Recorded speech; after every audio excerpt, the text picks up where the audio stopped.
Chapter 3: A New Existential Evolution. A searing pain radiated across my being the very moment a single drop of blood touched my tongue. For a moment, I thought it would be best to stop drinking this fluid, whatever it was. My instincts, however, didn't feel that way. It was as if I was spurred on by a strange, invisible voice. It was probably just my imagination. In the case of existential evolution, however, I suppose I had no choice but to trust my gut instincts.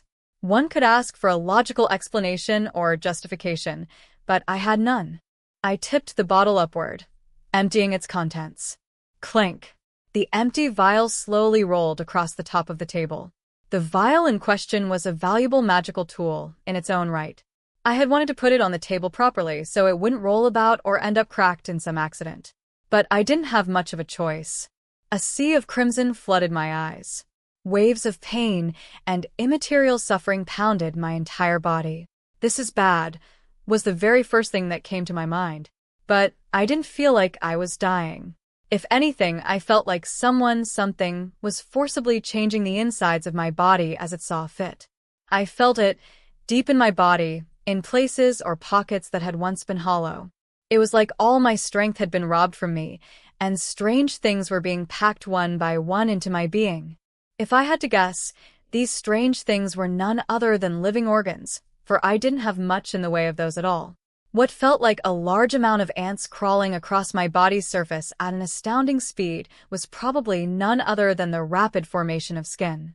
The entire process was very much like a hangover, or perhaps like when one was sickeningly drunk, except 100 times worse. My vision continued to twist and turn, and the objects before me seemed to be constantly afflicted by an invisible earthquake only I could feel. I tried my utmost best to calm down, only to discover it was a fruitless endeavor. All around and inside me were complaints, my body's endless tirade of warnings that something wasn't quite right, that something was different. While I understood the process, the feeling didn't stop. How long will this go on? Will it even end? Will it even end? These thoughts flooded my mind, and with no sense of abating, the torrent soon overwhelmed me. I see. Did all the people before me who drank vampire blood feel this way? A truly unsettling, unpleasant taste, not to mention its effects. I now understood why some died in the process, unable to withstand the strain, while others had just gone mad. I, however, seemed to be able to maintain my sanity.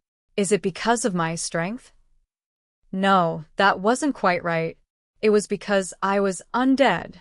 Ever since becoming undead, I noticed my mental state had taken quite a departure from the time when I still drew breath. While I tried to act like a human as much as I could, and for the most part was seen as human-like by most, something had changed within me. My emotions were still, silent, perhaps even weak compared to when I was still alive. Through my time as a skeleton, ghoul, and eventually a thrall, I had always somehow managed to keep myself calm and relatively sane, if only because I actually did feel calm. For some unknown reason, I no longer felt emotions as intensely as I used to. Even so, certain things still caused hints of emotion to stir within my heart. For example, my dream of becoming a mithril-class adventurer provoked a reaction from deep within. Maybe that was a given, due to the fact that I had dreamed about it all my life. This was why I remained captivated by that dream, and I felt even more captivated than I ever had been, more so than when I still drew breath. And yet, my dedication toward this goal could be easily forgotten, like a disappearing thought after one had awoken from a period of slumber. I had to hold on to it tightly, so as to never forget. This was why I couldn't give up and let go, even with this pain whipping across my body. If I had experienced the same thing while I was still human, I would have most likely lost my mind after a few seconds into the process. Ah! I could hear a voice somewhere far, far away. In my twisting, swirling vision was Lorraine's face. The sight of her put me at ease, if only because I no longer felt a desire for her flesh and blood, unlike when I had evolved into a thrall. There was, however, another feeling. I could feel my consciousness slipping away. What would happen if I let go? Nothing bad, it seemed. Given how I felt, I would simply pass out, as it was difficult to remain conscious in this state for long. Maybe it'd feel much better to just sit back and let go. While I was concerned about the overall progress of my existential evolution, I felt I had safely overcome the most difficult of challenges, namely keeping sane in spite of the pain and not dying mentally to the seemingly endless suffering. In other ways, I was already sort of dead from the start. So, I suppose there would be no problems at all. I decided to finally let go. A veil of darkness soon clouded my vision. I felt like I was floating, falling in slow motion as my head slowly approached the ground. Before the impact, I could feel myself being cradled by something, then I blacked out. Everything seems to be in order, as expected. That was the first thought that crossed my mind as I slowly regained my senses. My body felt conflicted. It seemed to creak in many places. How would I describe this? It was akin to the feeling when one had a splint put on after breaking a bone. A strange feeling of tightness in the limbs. What was this? It just felt strange, and wasn't too uncomfortable. As I opened my eyes, however, I was shocked by the sheer heaviness of my eyelids. Come to think of it, I may have never even blinked during my time as a thrall. I recalled feeling like I had closed my eyes, but I didn't recall seeing eyelids of any kind, not even when I had the mask rearrange itself for a closer inspection. This feeling I felt now. A faint light came into focus before my eyes as I slowly opened them. It was the flame of a candle, gently wavering in the darkness. This abode was equipped with light-emitting magical tools, but I suppose Lorraine dimmed the lights before going to bed. Lorraine had most likely left a dim candle near me to provide light should I awaken. It appeared I was lying down horizontally on a bed, to be exact. The first thing I saw upon fully opening my eyes was the ceiling. The ceiling, and a shadow cast upon it by the flickering, dim candlelight. A shadow of someone. Someone I knew. But of course. I turned to my side slowly, glancing over the side of the bed. There, sitting quietly with a heavy book in her lap, was none other than Lorraine, gently flipping the book's pages. I stared at her for a while as she continued to read. Her eyes soon darted to the upper left of a new page, in turn noticing my gaze. So, you are awake, Rent. It seemed like Lorraine had been watching over me all this time. I suppose she had thought I would get up after a while, but ended up reading a book after realizing I would be unconscious for a longer period. It was already dark out, so considering I had collapsed sometime in the morning, I had slept for most of the day. It was the first time in a long while I had experienced a deep sleep, though it appeared to have ended before I had even enjoyed much of it. What are you reading? At my question, Lorraine closed her book with a thump, offering an answer as she ran her fingers across the cover. A book that describes the ecology of vampires, a bit of an encyclopedia, really. The entries detail various types of vampires, but I suppose even you know of the common differences between them. Thralls, lesser vampires, greater vampires, and grand vampires. Details on them all. Of course, as they increase in strength, some vampire types begin to defy attempts at classification. The classifications above are not exhaustive in the least. For example, vampires who had lived for an exceptionally long time were known as ancient vampires, and we have the classic vampire princesses who appear in folktales and the like. As you can see, you would not be applying the above classifications to these two previous examples. I haven't heard of anyone who's met either of those vampires. Maybe they're nothing more than folktales, then. Even if we took the capabilities of a grand vampire into account, its familiars and members of its blood family would only make up a village, at most. It would pose issues if they had somehow infiltrated a town and set up their own vampire society within it, of course. On another note, this was just a rumor I heard, but a legend in a certain distant country speaks of a twilight vampire who had somehow managed to usurp the entire kingdom for itself. That, I would say, is a true legend and nothing more. Do keep in mind legends may still have a grain of truth to them. After all, Rent, did you not meet a legendary dragon and was then eaten whole? Perhaps twilight vampires do exist, and I could even say that of the Church of the Eastern Sky that they worship in the Eastern lands. Am I wrong? Lorraine had pointed out a fatal flaw in my argument. After all, I had personally experienced an encounter with a legend in person. I should, at least, be the last person to say legends were nothing more than folktales. If I sat down and thought about it, I had already experienced something which exceeded the typical legends I had heard about, that of being eaten by a dragon and summarily turned into a monster. Although one could also become a monster through some strange rituals or drinking vampire blood, the chances of success were relatively small. I had no choice but to nod. Well, I suppose so. So, why is it you're reading that book again? Why, it's very simple, Rent. Lorraine pointed her finger at me in response to my question. What I mean to say is, to congratulate me for my existential evolution, I suppose. A faint smile rested on her lips as she spoke those words. Existential evolution? Why would she bring that up? I wasn't really in the business of playing dumb. I had simply not noticed it until Lorraine brought it up, upon which I was asked if even my brains had rotted out during my time as a member of The Walking Dead. I couldn't come up with a good retort in return, for Lorraine had a point. Honestly speaking, however, I felt quite a significant change across my body. Since I was still very much groggy from my recent awakening, I couldn't grasp the reality of the situation. But it truly had been a while to feel groggy or be able to sleep. Up until this morning, such impulses had been shoved deep into the recesses of my mind. I possessed a sort of deadly calm during my time as a thrall. It was almost as if my emotions remained consistently flat, barring when I had undergone my recent evolution. I would force myself to laugh if everyone else around me was laughing, a social cue to remind me that the spectacle before me was hilarious. For some reason, all my past experiences now felt that way. Painfully hollow, yes, but I suppose that was what it was.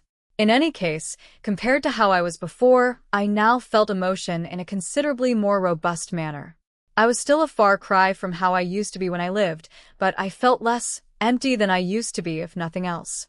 The emptiness and calm I felt was less of an undead attribute, as opposed to, say, the literal emptiness in the cavities of my body. My heart, too, felt figuratively empty. I could feel my innards now, though.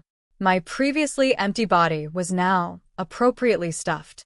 I supposed I could tear into my stomach and look, though that didn't sound like a very good idea at all. In any case, I still had no idea how I looked, if only I had a mirror at hand. As if reading my mind, Lorraine carried a somewhat large mirror over to where I stood. The mirror had apparently been leaning against the wall all this time. Lorraine had probably prepared it in advance. She didn't have a large mirror before, so maybe this was a recent purchase. All things considered, it was quite a large mirror, and I felt a little apologetic for having Lorraine haul such a thing around. I don't really see the difference, I said, staring into the mirror, only to reprimanded by an exasperated Lorraine. Take off your robe and mask, you fool. Of course you would look the same if you remained dressed that way, Rent. Are you so thick-head? I obediently followed her instructions, but how did Lorraine know I had evolved then? Lorraine, ever observant, offered an explanation before I could even ask for one. I simply removed one of your gloves, Rent. Surely even you would notice from that alone. I see. As expected of Lorraine. Looking up, I saw my gloves neatly placed on a small table in the room. Looking down at my hands, I was surprised, to say the least. My hands were now smooth and somewhat normal, a sharp contrast to how they looked in the morning. Anyone who had looked at them previously would wonder if they were made of wooden sticks, with dried human flesh clumsily stuck onto them. Yes, my hands were suitably grotesque. Though my hands were now smooth and somewhat human, they were very pale, as if little, if any, blood ran through them at all. At the very least, they no longer appeared undead or monstrous, and no one would run up to me to say, an undead, yes? May I please have your signature? But of course, I hadn't been asked for a signature at any point in time, regardless of if I was a skeleton, ghoul, or thrall, merely because I hadn't been found out. Even if I were found out, terrible scenarios would no longer happen. An example of a terrible scenario would be, say, a bunch of muscular old men with swords approaching me, saying something along the lines of, "Hey, you're an undead, aren't ya? That request the guild has going pays well, see? Mind if we take your head?" Ugh. I didn't want to think about this anymore. But, with that said, Am I a little more human now? I muttered. Some progress has been made, I would say. To begin with, there are doubts as to if you can ever become fully human again in the first place.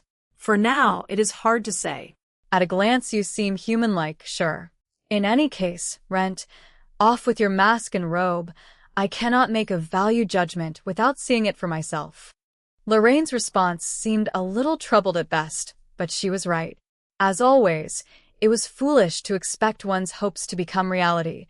Being able to distinguish between the two was important at times like these. It was as Lorraine said, no one knew if I would ever be able to return to being human. But the shock of this revelation didn't seem to impact me as severely as I thought it would. Maybe it was due to Lorraine's declaration that she didn't mind if I stayed undead eternally. At the very least, I didn't have to spend my entire life alone, living as some sort of outcast monster. All right, I said, removing my robes. I had some clothing under my robes, but they were cheap garments at best. More accurately, I was only wearing undershirts and pants. I had done this on purpose, primarily due to my body being full of holes at one point. If I had worn little in the way of clothing, I feared my flesh would fall out if it had the chance. Realistically speaking, I could easily fix any afflicted areas with healing magic or divinity. If something did unfortunately fall out, it wouldn't pose too much of a problem. It was a matter of personal preference, really. Even if it made little visual difference, I was diligent with the upkeep of my body, much like how certain young ladies were terribly passionate about moisturizing their skin. As a result of this obsession of theirs, slime fluid now commanded a hefty price, but who am I to tell passionate young ladies to stop doing what they were doing?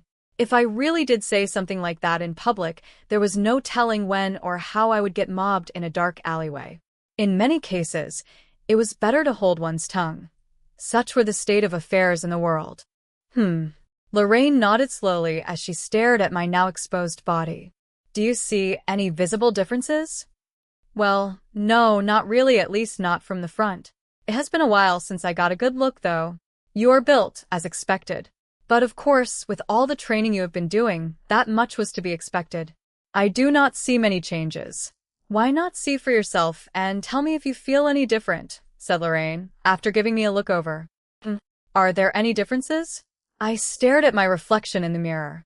Unfortunately, there were no marked changes at all.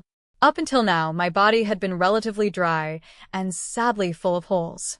I could hardly remember much of how I had looked in life, but maybe this was close to it. The main difference was that I was exceedingly pale. I was even mildly blue in some parts, probably from a lack of blood. But a stranger who would see my body as it was now wouldn't immediately jump to the conclusion that I was an undead. Personally, that seemed enough for me at this point. I now had skin and no longer had holes in my body. That was a most magnificent thing indeed. The feelings I had experienced when I awoke were probably the tartness of my newly formed skin. It hardly had any wrinkles, a sharp contrast to how I had been before. It was like I had just been born. Cold. A chill on my back, a little alarming, no doubt, but it was only Lorraine's hand, gently stroking the skin on my back. Skin that most young ladies would be envious of, yes. She nodded, seemingly satisfied. This is no longer regeneration, more of a new birth, a new creation of skin, hence the smoothness. You are a man, of course, and above that an adventurer who has lived a considerably difficult life, plumbing the labyrinths and all that. Your skin was rough before, but now. In the past, Lorraine looked after me when I had gotten injured, and looked upon my naked upper body plainly, in addition to touching it to treat my injuries. I suppose my skin was much smoother now than how she remembered it to be. Not a single wound or scar either. Lorraine continued. You had an old wound up here before, no? That one big slash across your back. Left quite the mark, that one. It is all gone now, though. As Lorraine said, all the scars I had from my previous life were now completely gone. I suppose my body literally reconstructed itself after I had become an undead, explaining their disappearance. Either way, I couldn't be absolutely sure, but it wasn't like I really cared about my scars. Lorraine interrupted me before I could express my opinions on the matter. None of your old scars remain, not even this one here. Adventurers like to have scars of this nature, no? Well, nothing can be done now that they are gone, she said, as if mourning the loss of a great artifact. She seemed more depressed at the revelation than I ever could be. Maybe it was like how children felt when the stitches on a well-loved soft toy disappeared. Well, not too many changes here and there, really, other than these small wings on your back. Lorraine continued, in a most casual fashion. Nothing much else of note, no. She delivered the supposedly surprising revelation with a deadpan tone of voice. Wings. I tilted my head to one side, somewhat theatrically from the shock. Lorraine did the same in response. Did you really not notice, Rent? She asked plainly. It probably wasn't Lorraine's intent to keep silent on the matter. If I were to guess, she had simply assumed I knew about the supposed wings on my back. Even so, why would I just turn and look at my back? I can't really be expected to notice, no? I said to Lorraine, feeling a little incredulous about the entire situation. Well, they were moving or twitching ever so slightly before, Rent. I had just assumed you were consciously moving them. My apologies. So, they move subconsciously on their own accord? Like eyelids, perhaps? Yes. Another mirror. I should fetch one. It is probably difficult to turn around and stare at your back. I have just the thing. Hold on. Saying so, Lorraine dug around a few of the shelves in her room before pausing and fishing out a mirror. Even though I was temporarily living here, this was Lorraine's home. In addition, I hardly had many worldly possessions of my own, and most of what remained in this room's shelves and storage chests were Lorraine's possessions. Holding up the mirror she'd found, Lorraine stood behind me, reflecting an image of my back into the mirror I was facing. With this, I could see my back, and reflected in the mirror were none other than wings, I suppose. Yes, Rent. Wings. Flight membranes is also an acceptable term to use whatever you wish to call them, really. Exactly as I told you, no? Wings. The protrusions on my back were unmistakable. Sprouting somewhere down my shoulder blades from the middle of my back were two symmetrical wings, with one on the right and the other on the left. They weren't feathered, not like those of a bird. They were more like the leathery, thin wings of a bat, membranes and all. Although they were folded up into a somewhat compact shape, I discovered I could move them a little if I put my mind to it. Witnessing this, Lorraine seemed satisfied at the spectacle. So you can move them on your own. What was that all about just now, then? Lorraine placed her hands on my newly sprouted appendages, apparently inspecting their membranes and gently stretching them out. It was ticklish, but Lorraine knew best. She was a respectable scholar in the field of monster research, after all. Allowing Lorraine to thoroughly inspect my body contributed to my own knowledge of my capabilities. I had little choice but to accept her inquisitive behaviors for the time being. Hey now, Rent. You should not really be trying to escape, Lorraine said, somewhat flatly. Escape? I don't recall making any attempts to do so. But you're doing exactly that, Rent. Not your body, perhaps, but your wings certainly are. Or should I call them flight membranes instead? Either way, I do not have strong convictions about what terms I should be using to describe your flight mechanisms, so I suppose either term is fine. With that being said, keep your wings still.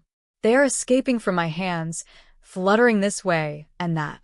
Willing myself to keep them still, I stood in relative silence. Good. Not fidgeting around this time, I see, Lorraine said in a satisfactory tone of voice. Yet Lorraine still seemed puzzled by what she had seen a short while ago. Turning her head all over, she mumbled, largely to herself. Why did it just now? I see. Maybe it is. Lorraine began touching my wings in a questionable manner, almost as if she had intended to tickle me. Glancing up at the mirror, I caught a glimpse of Lorraine's expression. Of course, she had a slight smile on her face.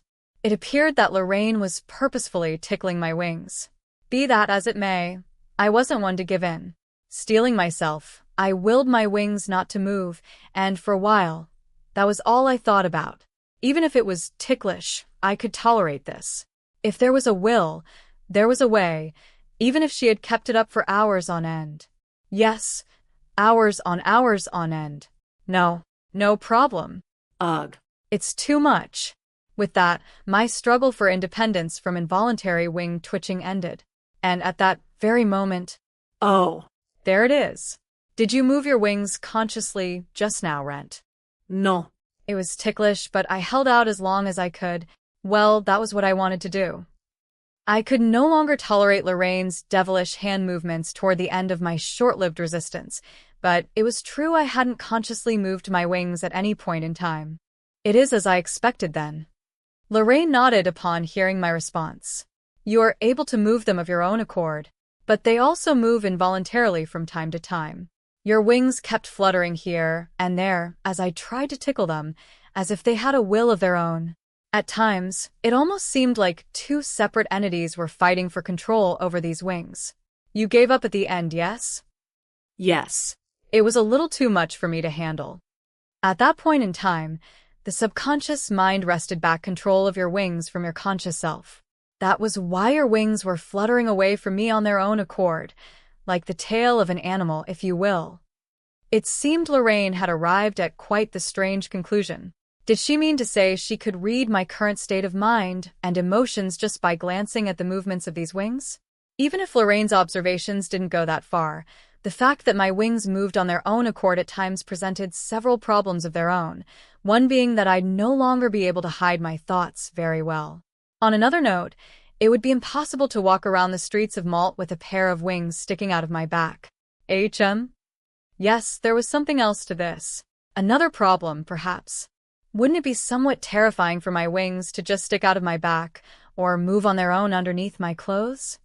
We shall see. Lorraine fetched what appeared to be some cheap clothing, apparently made of linen. Putting the clothes on, I turned, allowing Lorraine to inspect my back. Well? Well, yes, this is quite terrifying indeed. It appears that something on your back is bulging out and fidgeting about. Most uncomfortable to look at. I couldn't see it myself, but I could imagine the horror it would instill in the average Maltesian.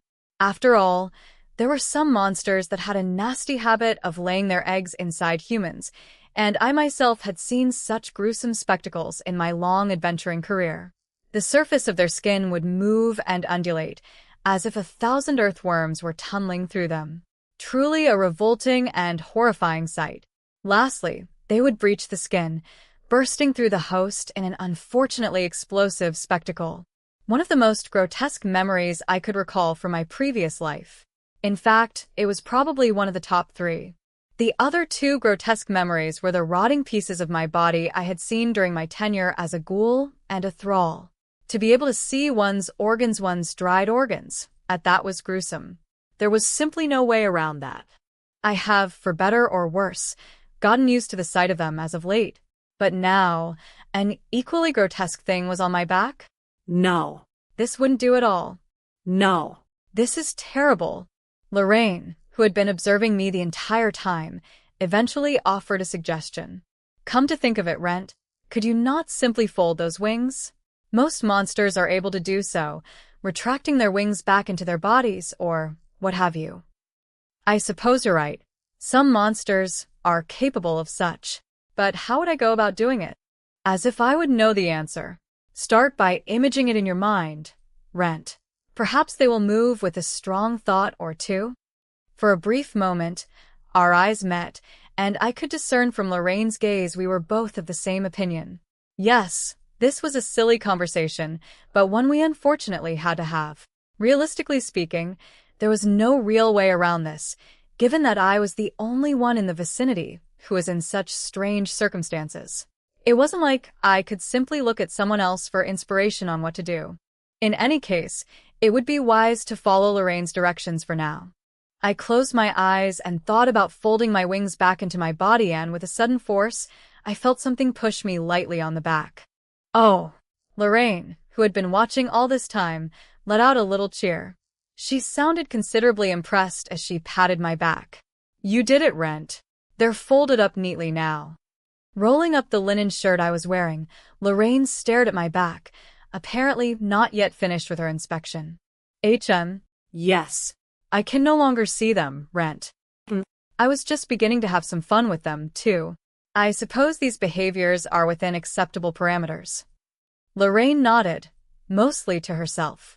Does it hurt anywhere, Rent? There is a feeling of pressure. I responded truthfully, as if my organs are being pressed into me. Even so, I suppose my wings wouldn't just pop dash. Boo! Lorraine shouted, suddenly and loudly. I was, of course, surprised. How unlike her. I had a good mind to demand an answer from Lorraine. However, I was greeted by an exasperated look when I turned around. Lorraine didn't seem very amused, and all I wanted was to assure Lorraine that my wings wouldn't fly out on their own accord. No good with surprises, I see. Lorraine raised the mirror she held, and reflected within were my unfurled, outstretched wings. To make things worse, they weren't relaxed and somewhat folded, like they were before, but were wide open. I could only imagine what would happen if something startled me on the street. Would wings suddenly burst out from my back, followed by high-pitched screams from the townsfolk about the devil, or something similar? It was a good thing we discovered this early. Yes, quite a good thing. Well, I suppose there was nothing we could do about this. Try your best to not get surprised often, Rent, Lorraine said, in a somewhat casual tone of voice. How terrible. Although I attempted to find a solution with Lorraine, the problem at hand seemed inherently unsolvable. That was the impression I got from our conversation. But with that said, being mentally resilient against surprises wasn't a skill I could gain overnight. The most I could do was fold my wings up immediately after I'd be surprised, and maybe being conscious about keeping my wings folded throughout the day. These seemed to be the two most realistic solutions to the problem. It'd be better if I could do something about it by sheer willpower alone. Well, Rent, you would have to pay more attention in Malt, at the very least. It would be a little easier in the labyrinths as you explore alone, with no other adventurers to stare at your back. Now, even if someone did see, you could simply claim it was an original magic trick of yours, or some other creative excuse you could come up with. Not much of an explanation or excuse, really, but I suppose I wouldn't have much of a choice in such a situation. Thinking about it calmly, even if my wings pierced the clothes I was wearing, they would most probably not breach my robes. After all, my robes were strong enough to even defend against attacks by monsters. No matter how enthusiastic or violent my wings decided to get, a simple unfurling wouldn't measure up to an intentional strike. Taking that into account, my robes would most likely remain intact. On another note, Rent, those wings of yours, do you think you are now capable of flight? Lorraine was still staring at my back. While I had been worried about the strange appendages that suddenly sprouted from my back, it was entirely possible they had beneficial functions of their own. Honestly speaking, even I was curious about what these wings could do. For starters, wings were for flying, and most of what I had seen in my life suggested as much. Of course, there were some flightless birds in these lands.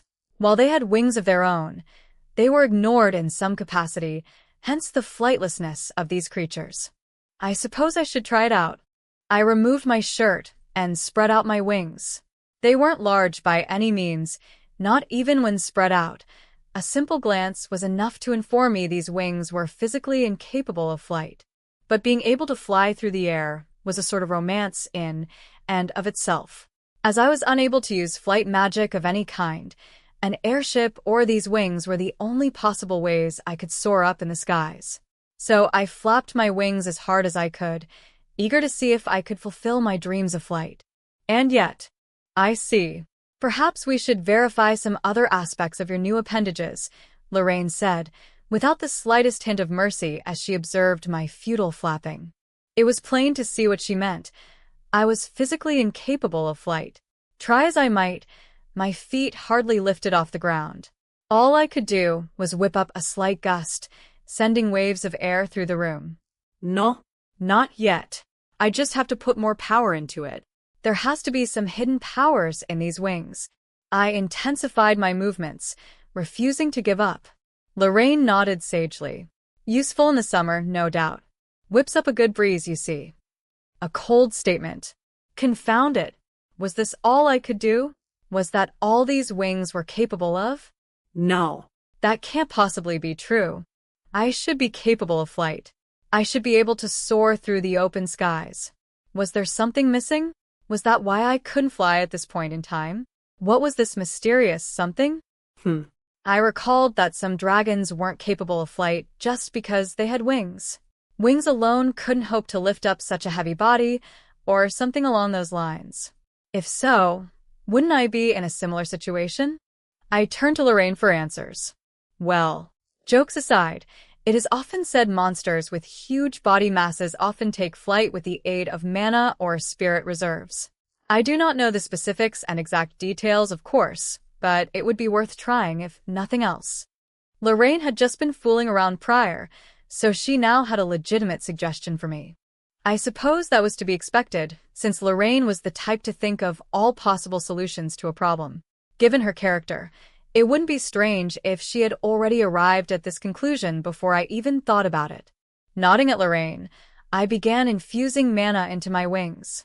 As I expected, Lorraine said, a hint of awe in her voice as she continued staring in my general direction. As evident from her reaction, I had lifted off the ground and was now floating in midair. It seemed like the experiment was a success, and infusing mana into my wings was the right approach.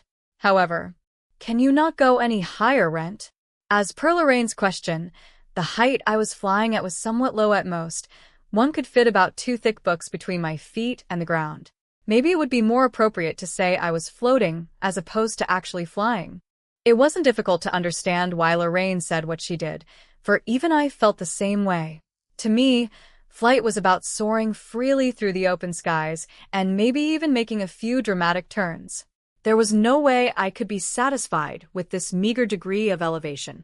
I tried many things to increase my elevation, from strengthening my mana flow to clenching and flexing various parts of my body. Alas, nothing I did seemed to affect the height at which I could fly. I guess this is it. Lorraine gave my back a few solid slaps as I slouched my shoulders in disappointment. There. At the very least, you can avoid traps on the ground with this. Not too bad, no? After all, pitfalls are the king of traps, the simplest, yet the deadliest, when it comes to taking adventurers' lives. Lorraine was obviously consoling me. Even so, she did have a point. While labyrinths were often chock full of traps, the deadliest of all these complicated contraptions was none other than the simple pitfall trap. They often showed up in large numbers, and their simple construction made them difficult to detect. Traps that activated when they were stepped on were all too commonplace. Perhaps a spear would fly out from a hole in the ground, or an arrow from the crevices in a wall. Maybe a more ingenious mechanism was in place, and some unseen hazard would attack the adventurer should they lift their foot. Despite these, one could get used to these sorts of traps and eventually see through their treachery. A pitfall trap, however, it could exist anywhere, and it was difficult to detect. Even I had almost fallen prey to them on numerous occasions, and a few times had actually fallen into said pits.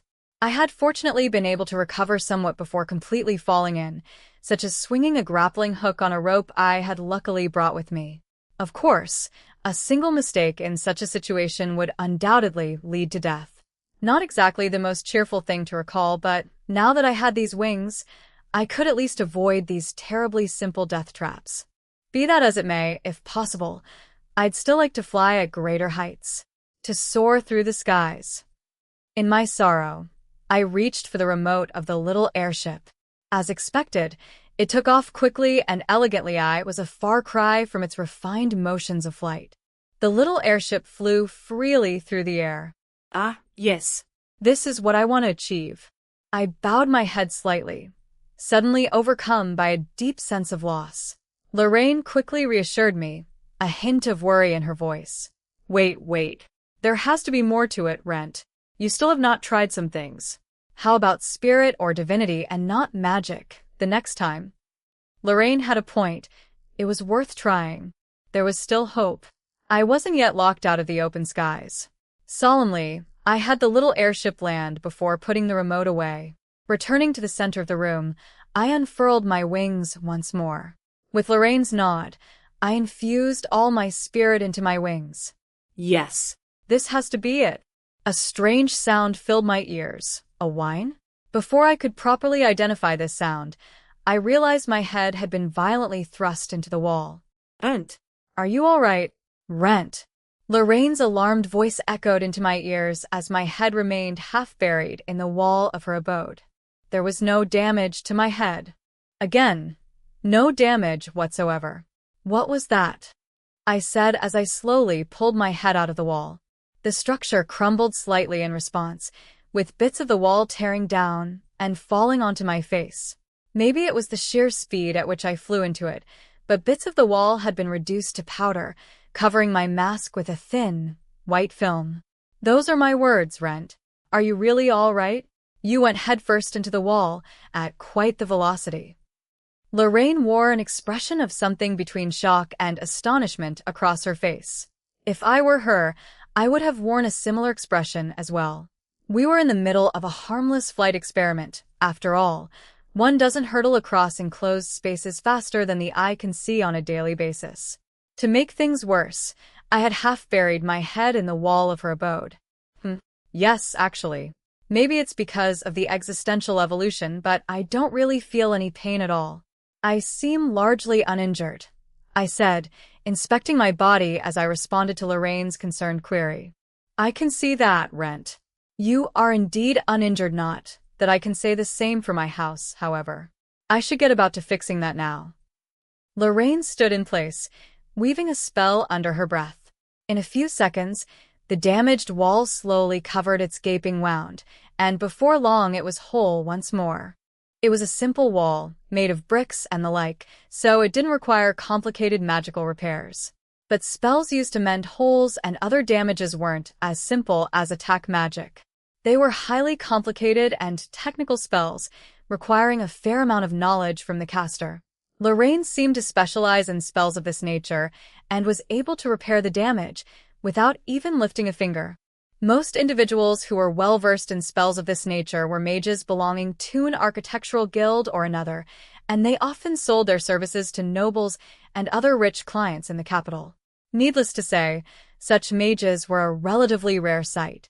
It was by no means easy to learn the spells in question, and even if one did grasp the basics, actual application of such magics was difficult at best. But Lorraine, on the other hand, she didn't seem to have too many issues on her part. Even if she stopped being a scholar one day, there was no doubt she could easily make a living in other, more varied fields. My future, in comparison, was slightly more dull. What would I do if I ever stopped adventuring? Become a staff member of the Adventurers Guild, perhaps? If memory served, Sheila had said something of the sort. But I didn't have any intentions of returning, of course. And that is that as far as the wall goes. Now, if I had to guess, that was you infusing spirit into your wings, yes? Lorraine turned to me as she finished up the last bits of her repairs. I nodded in response. That's right. I infused a large amount of mana into my wings, but could only float at a low altitude. I assumed it would be safe to infuse an equally large amount of spirit at once, as well. Sometimes I am not quite sure if you think too much, or if you do not think at all, Rent. Experimenting slowly would not exactly kill you. Why the rush? Lorraine was reprimanding me with that exasperated expression of hers, one I had become familiar with over the years. But it was as she said. I should have infused a small amount into my wings as a precaution. I had been consumed by my lust for flight, and my haste eventually caused a minor accident. I couldn't refute Lorraine's points. I'll be more careful next time. Will you now, Rent? I sure hope you do remember. How about slowly infusing spirit into your wings this time? I nodded obediently at Lorraine's suggestion. It would be a problem if I flew off randomly in some strange direction again. I positioned myself in the center of the room. Maybe it would have been wise to face my back toward the unfortunate wall, for I had no way of knowing where I would fly to next. Either way, it was safe to assume I wouldn't be creating any more holes in Lorraine's home as long as I didn't infuse an unreasonable amount of spirit into my wings all at once. Surprisingly, a small amount was enough to generate a notable amount of forward thrust with my wings. As Lorraine said, I had drastically overdone it previously. My thrust velocity increased with the intensity of my spirit infusion, somewhat straightforward. I soon reached a safety threshold, however. Any more, and I would be carrying out unauthorized renovations. It seemed difficult to conduct any more tests indoors. Lorraine, who was observing my movements, had yet another suggestion to give. So, spirit generates thrust and mana allows you to float freely. Could you not move with an infusion of mana alone? Or is that not possible? I wouldn't say that. Maybe a little. To demonstrate, I let the spirit in my wings fade, then infused them with mana once more. I floated a little to the left and right, though they were considerably slow movements. But I was still moving. If I had to say, I was floating from side to side, at a walking pace. Would you not be able to fly if you floated with mana and then pushed yourself forward with spirit rent? I haven't tried that. I suppose I should here. Utilizing both forces would be somewhat difficult from a technical perspective, but I was able to do something similar with my mana-spirit fusion arts. Of course, one who had trained their skills in a more orthodox fashion would probably regard my methodologies as strange. Personally, however, I was used to my haphazard applications, so it was completely possible for me to infuse my wings with both spirit and mana at the same time. I had my concerns like suddenly flying off in a random direction again. The effects of mana-spirit fusion arts were also concerning, to say the least, especially given such an attack with my blade caused the internal organs of my target to violently implode. In that vein, I would very much prefer my wings didn't do the same. I should be very careful. And so it came to be that I began infusing small amounts of spirit and mana into my wings, in a somewhat fearful and apprehensive manner. Surprisingly, I didn't explode, nor did any part of me implode. In fact, I had moved forward a considerable distance and was now able to alter my speed by changing the amount of spirit in my wings. This was pretty good. No, very good. I'm flying. At least, I felt like I was flying. In reality, I was still floating a short distance off the ground. Nonetheless, the excitement I felt was genuine. With a strong burst of spirit, I could fly to significant heights, then slowly glide down from such altitudes. Strictly speaking, I was gliding more than I was flying. Then, a sudden understanding dawned over me. Evolved. Existential evolution has caused me to evolve into a flying squirrel. Wait, that wasn't quite what I wanted to say. Not even close. Why did I evolve from a thrall into a flying squirrel? That made no sense. And why hadn't I imploded yet? I concentrated, and I soon discovered the answer in the flow of energies coursing through my wings. To be precise, they were separate streams of energy unlike the volatile mix I had used in my mana-spirit fusion art attacks. My bat-like wings were comprised of soft flight membranes and a more rigid supporting structure. According to Lorraine's scientific observations, the membranes were flight membranes, and the stiff parts were phalanx bones. Regardless, mana coursed through these membranes, and spirit through my bones in separate streams, of course. Curious, I attempted infusing spirit into the membranes and vice versa, but it didn't seem physically possible. I suppose the two shouldn't really be mixed on a daily basis, primarily because they would explode otherwise. Were my wings designed with these considerations in mind? Not that I knew much of monster physiology. I explained my thoughts to Lorraine. Oh, most interesting, Rent. But yes, of course, considering the implications of fusion arts in physiology. Logically sound, yes. I cannot offer any concrete statements until after I have performed a thorough examination. But with this, it seems like you can fly with those wings of yours. You see, Rent? Not so useless after all. All's well that ends well. A soft smile illuminated her features. She continued. The last experiment would be divinity. Having infused my wings with both mana and spirit, I suppose this was the logical thing to check off the proverbial list. Divinity was, in many ways, a special ability. It was potent, but the nature of one's divinity also varied, depending on the entity that had conferred the blessing to begin with. In my case, I was blessed by some spirits that had inhabited a broken-down shrine I was compelled to fix. From what I had seen, they were plant spirits of some kind, well, if Clope's observations were anything to go by. To channel such divinity through my monstrous wings, however, there were far too many variables in place for me to think of any plausible precedents or possibilities as to what may happen. Regardless, I still had to try it. It would be crucial knowledge to have, especially in life-or-death situations. Knowing one's tools were just as important as knowing when and where to use them, one of the many basic tenets of adventuring, and one most veteran adventurers were familiar with.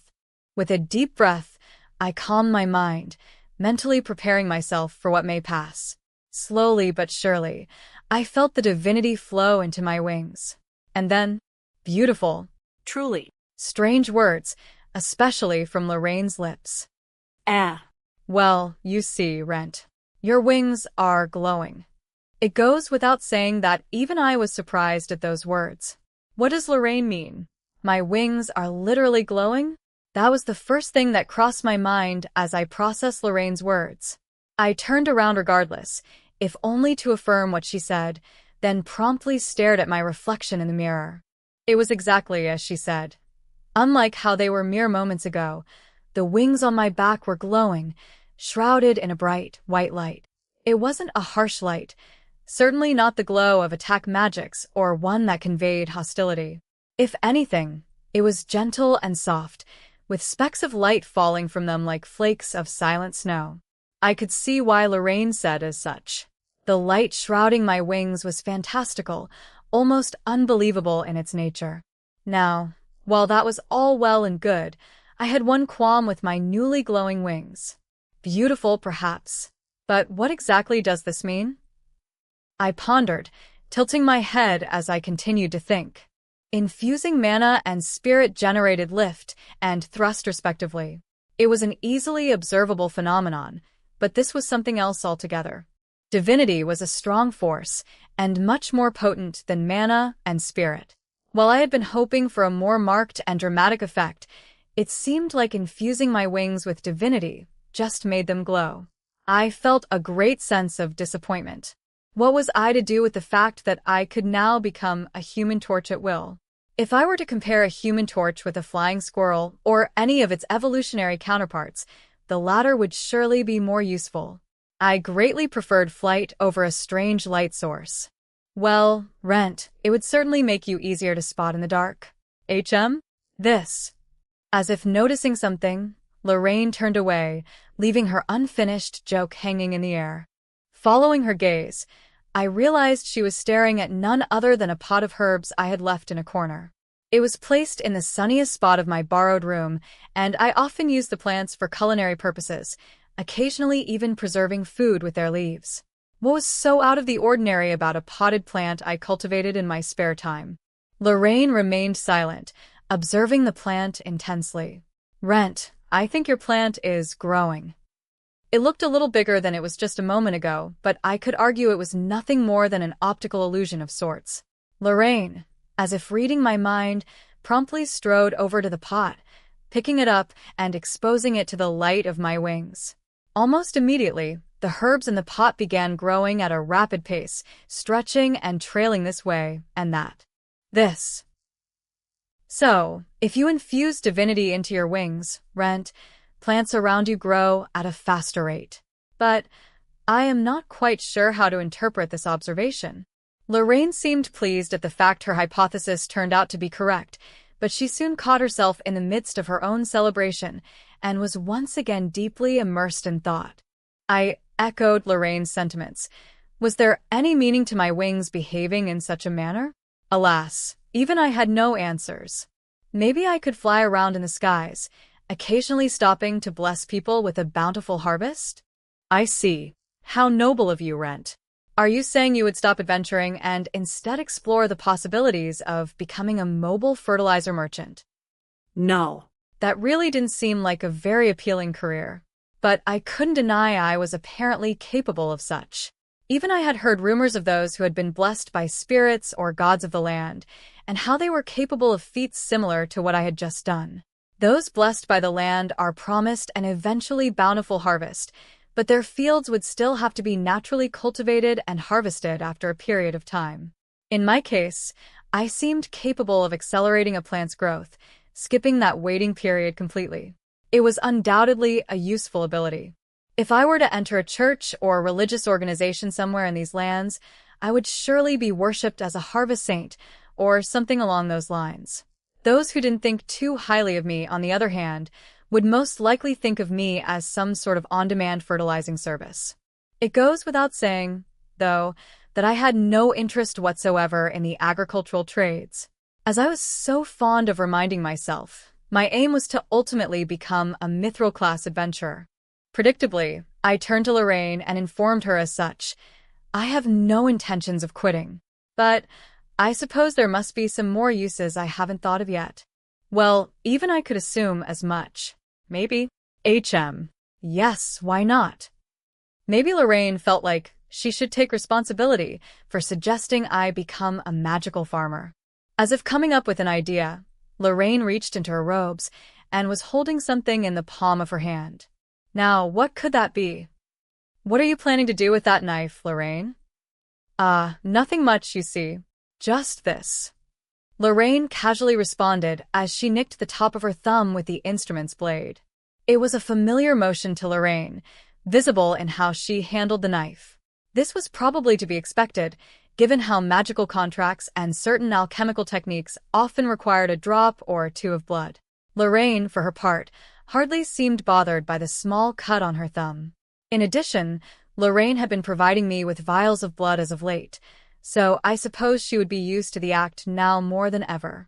What I didn't understand was why Lorraine had cut her thumb. As if responding to my curious gaze, Lorraine simply raised her injured appendage to my glowing wings. Gone, as expected. Lorraine showed her thumb to me. I see. Your thumb is completely healed, so I guess the light has curative capabilities. One way to put it, yes. Is this not worth celebrating, Rent? Not only can you fertilize their fields, you can also heal the wounds and ailments of the hardworking farmers. Another one of her jokes, I hope. Even so, Lorraine had a point. We had just discovered another potential use to these shining wings. It was reasonable to assume flying over a certain area while having divinity infused into these wings would heal the people dwelling within. While a priest or priestess saint blessed with curative powers would easily perform such feats, I was previously only able to heal one person at a time. A small improvement on my part, but an improvement nonetheless. A plain effect, but it is much better than having none at all. Quite. Think of the possibilities, Rent. They might even worship you if you portray yourself right. You do glow, after all. Just claim you are a messenger of the gods, or something along those lines. Yet another one of Lorraine's jokes, I suppose, but her statement had a ring of truth to it. However, the mere thought of being worshipped and making such claims terrified me. I didn't wish for such strange kinds of attention, at the very least. I would have to choose when to use this ability somewhat carefully. But then again, I am a solo adventurer. There doesn't seem to be many opportunities for me to use this, Lorraine. A lonely statement, but one that was true. More often than not, I adventured alone. What would a solo adventurer like me do with an area of effect healing skill such as this? Lorraine didn't seem to agree. I would not necessarily say that, Rent. Do you not recall the times where monsters multiply unnaturally? Adventurers head out en masse in response, no? Those capable of wide-area healing skills are treasured, yes? But of course, such events were always answered with a compulsory request by the guild. Lorraine was referring to the occasional multiplication of monsters around towns. To immediately dispose of the threat, adventurer guilds often mobilized all their members to thin the numbers. Such encounters often resemble miniature wars due to the sheer numbers involved, and adventurers skilled in healing techniques were often highly valued by the guild. These adventurers capable of healing magic or divinity were rare, and most could only tend to one person at once. As such, any adventurer who had the ability to heal individuals in a given area were treated as treasures in their own right. Under normal circumstances, adventurers could bow out of compulsory requests if they had a good reason for it, or if they weren't crucial to the effort. An area of effect healer, however, would most likely be dragged to the battlefield regardless of their personal opinions. I suppose this ability of mine would have to be hidden, then, but that would go against my conscience as an adventurer. Even if I weren't human, I would still answer the guild's call should such an event ever come to pass.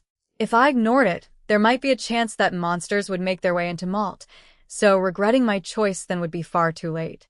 In fact, I now looked more human than ever, so I wouldn't be hunted down immediately based on my appearance alone. I suppose I would still run into issues if there were an adventurer in their midst with a good eye. The most I could do was not stand out very much, or at least that was what I thought. I would give up and go along with a guild, if that ever comes to pass. But I'd greatly prefer if we could do something about this glow. Even if I were to utilize my newly attained healing skills, having a pair of glowing wings on my back was a little too much for me. For a while, I held my head in exasperation, searching for some sort of solution. Given how I was now, being treated as some sort of divine angel was the last thing I wanted. With this, we have performed all the applicable tests in regards to your wings, Lorraine announced, an expression of great satisfaction on her face. On Lorraine's instructions, I attempted to fly while infusing my wings with divinity. As per my previous experiments, it seemed like divinity and mana each flowed through different structures within my wings, and, thankfully, no fusion art mishap-related explosions occurred. I suppose there was sufficient separation within my wings to prevent such an accident. My wings were newly developed with my latest evolution, but I was most deeply grateful that they had been engineered not to violently implode, explode, or any mixture thereof. In exchange, the sudden bursts of destructive power observed during my utilization of blade-based fusion arts couldn't be replicated in my wings. As far as I was concerned, though, being able to fly was more than enough. Expecting any more would be asking a little too much from my newly grown wings. Yes. There was one thing. What is it, exactly, that I've evolved into? I asked, suddenly aware of the fact Lorraine hadn't classified me into a monster type as she normally did on such occasions. I felt Lorraine had a general idea of what I had become, but I had yet to press her for the specifics. Lorraine, meanwhile, shook her head at my question. Honestly, Rent, I have no idea, she said, still shaking her head. Come now, Lorraine. You seem like you have a general idea. You were reading that tome on vampires as I woke. Surely you did so, because you had some idea of what I could be. Of course, Lorraine could have simply been thumbing through the book in a panic, searching for something resembling the creature I had become. But Lorraine didn't seem to be in much of a rush while she was reading.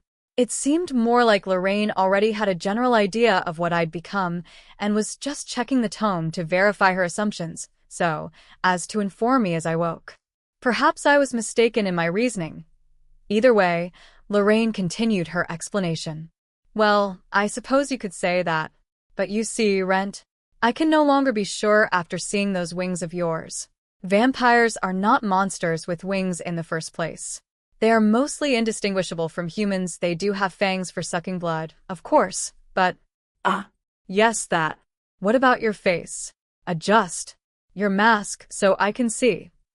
I nodded, shifting my mask to give Lorraine a better look. I mentally willed the mask to alter its shape, and soon exposed the lower half of my face. Although I wanted to give Lorraine a more complete view, this was a stable shape that could be maintained for a long time, and it was ultimately the one I adopted. Before, my molars and jawbones were visible, with bits of dried flesh and muscle clinging onto my skin here and there.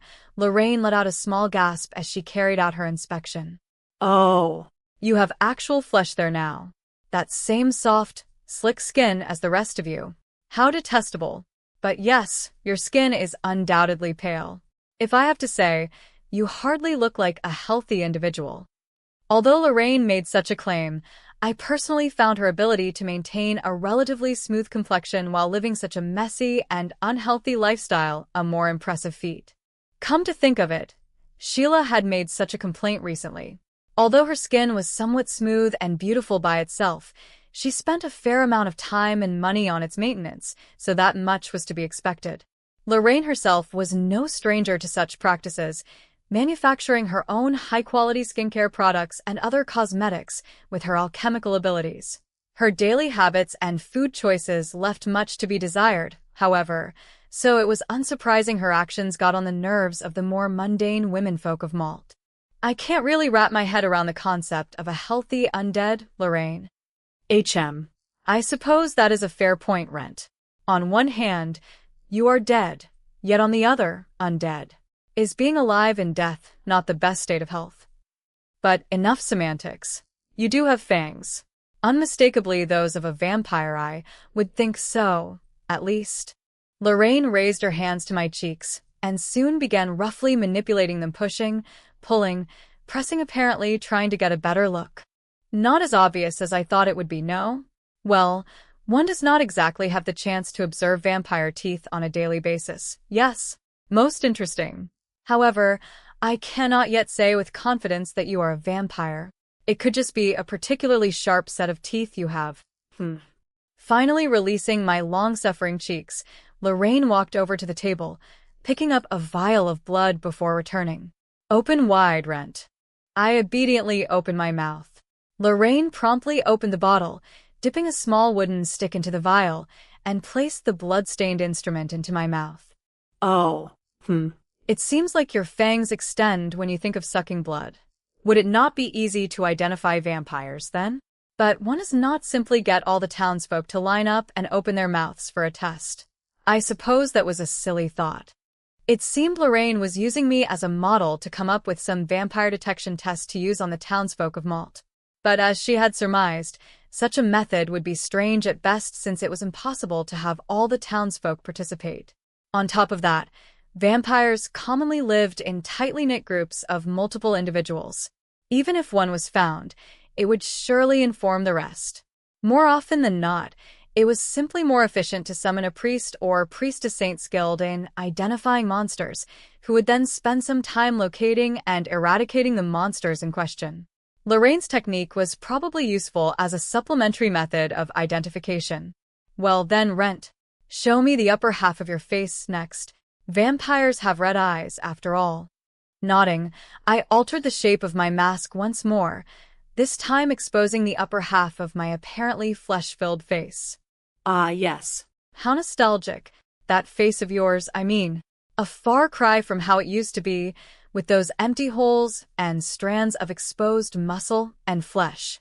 You were quite removed from your human features at one point. Lorraine reached out to touch my face. Her hands were gentle, not like the rough manipulation she had exposed my cheeks to moments ago. Looking at you now, I feel like I should say something to your face. I tilted my head at Lorraine. What is it? What else could it be? Welcome back, Rent Fina, were the words Lorraine said. I felt like something had truly returned to me, a renewed sense of humanity, perhaps? Or maybe I was just imagining things. Well, then, regarding the specifics of your classification as a vampire, it was just like Lorraine to suddenly jump from a somewhat emotional conversation to cold scientific dialogue. Though I suppose what she was about to say was equally important. So, what do you think, ultimately? Well, if I had to guess, you have evolved into a lesser vampire of some kind. A variant, perhaps. Definitely a step above a thrall, and something along the veins of a vampire. I could not find a firm classification in the end, however. Your eyes are red. You have fangs which react to the presence of blood. All those considered, you are indeed a vampire, but I cannot be sure of much else. An unusually vague statement, given her usual disposition. Perhaps my discontentment was evident in my face, for Lorraine frowned in response, curtly continuing her explanation. What else would you have me do, Rent?